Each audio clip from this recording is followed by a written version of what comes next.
नमस्कार, पूजाच हाऊस क्वीनमध्ये तुम्हा सर्वांचं स्वागत आहे. नुकतंच आम्ही आमच्या नवीन घरामध्ये राहायला आलो. घराच्या पूजेसाठी मला माझ्या जवळच्या नातेवाईकांनी हे स्टीलचं पॅन गिफ्ट म्हणून दिलं.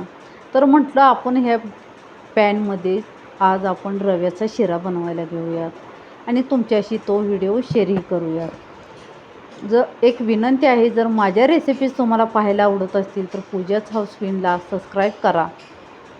त्यासाठी आता इथं मी पॅन गरम करत ठेवलेला आहे आणि त्याच्यामध्ये 1 चमचा तूप घातलेलं आहे. तूप छान असं वितळलं की मी ह्याच्यामध्ये ड्रायफ्रूट घालून घेते आणि ड्रायफ्रूट आता आपण हे तुपामध्ये फ्राय करून घेणार आहोत. इथं तुम्ही बघू शकता, हे बघा मस्त असे आपले हे ड्रायफ्रूट फ्राय झालेले आहेत. आता आपण हे ड्रायफ्रूट काढून घेणार आहोत. ड्रायफ्रूट काढून घेतल्यानंतर आता आपण ह्याच्यामध्ये रवा घालणार आहोत. त्यासाठी इथं मी मीडियम असा रवा घेतलेला आहे. जास्त बारीक पण नाही आणि जास्त असा जाड पण घेतलेला नाही. आणि मंद आचेवरती आपण हा हलकासा बदामी रंग येईपर्यंत हा रवा भाजून घेणार आहोत. रवा भाजत असताना गॅसची फ्लेम ही स्लो ठेवायची, फास्ट करायची नाही.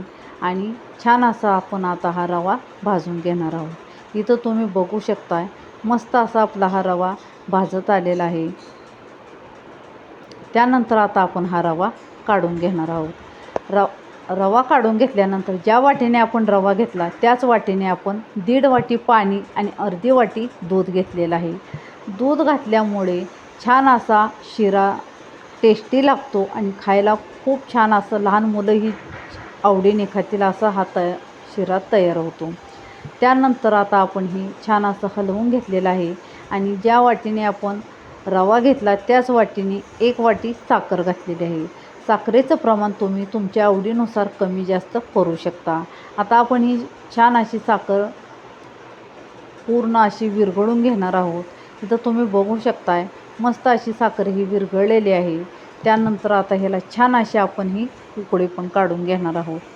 आता छान अशी दुधाला उकळे आलेले आहे. त्यानंतर ह्याच्यामध्ये आपण हा भाजलेला रवा घालून घेणार आहोत. रवा घातल्यानंतर अजिबात रव्याच्या आपण ह्याला एकही अशी गाठी होऊ द्यायच्या नाहीत. छान असं आपण ही परतून घेणार आहोत, हलवायचं आहे. इथं तुम्ही बघू शकता अजिबात रव्याची एकही गाठ झालेली नाही. छान असा आपण हा रवा हलवून घेत आहोत.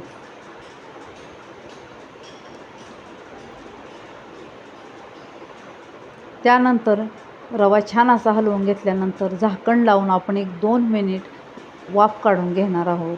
2 मिनिटानंतर तुम्ही इथं बघू शकता, हे बघा मस्त असा हा एकदम दाणेदार असा रवा आपला हा तयार होत आलेला आहे. तर तुम्ही बघू शकताय छान असं हे परत एकदा छान असं परतून घेणार आहोत. परतून घेतल्यानंतर आता आपण ह्याच्यामध्ये ड्रायफ्रूट घालणार आहोत. जे आपण ड्रायफ्रूट तुपामध्ये परतून घेतले ते ड्रायफ्रूट घालणार आहोत आणि परत एकदा हे छान असं परतून घेणार आहोत.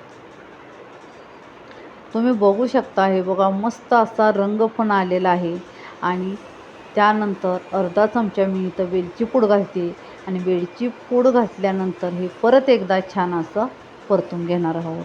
आणि आता झाकण लावून 1-2 मिनिट आपण ह्याची वाफ काढून घेणार आहोत.